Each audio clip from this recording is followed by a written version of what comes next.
the idea of getting in touch with some deeper level of ourselves. Everything we've heard about meditation, no matter what kind, seems to have some sort of a quiet, peaceful, spiritual quality about it. I think most of us would agree to that. And most of us here today would probably agree that we have a desire to know ourselves better, to realize ourselves. We sit with ourselves day after day, going along through life, and yet we don't feel fully realized. One day we might ask, what is my full potential?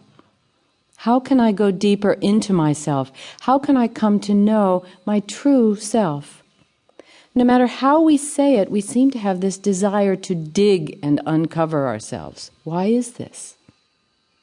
Why do we have this desire to know our true nature?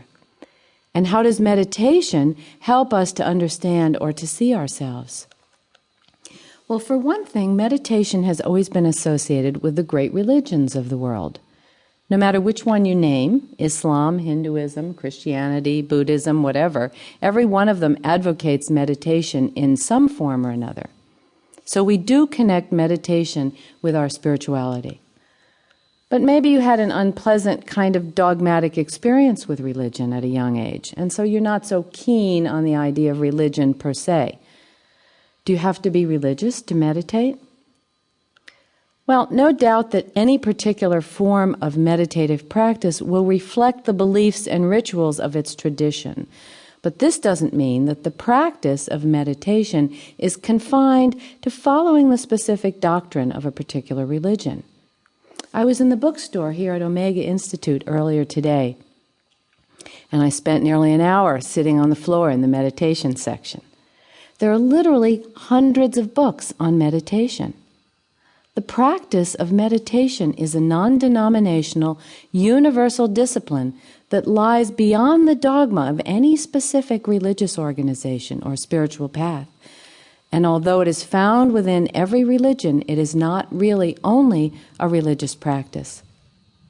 Now, the concept of meditation has probably been in existence forever, long before any of us decided to think about where it comes from.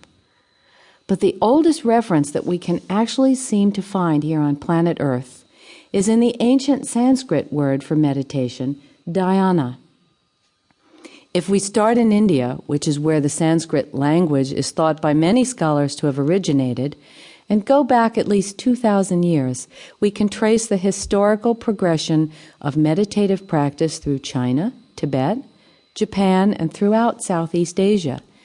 In Ashtanga Yoga, the classical 8-limb path of self-fulfillment, which comes out of India and the Hindu religion, dhyana is the 7th limb and is defined in the yoga scriptures in Sanskrit as chitta vritti nirodha, or the cessation of the fluctuations of the mind.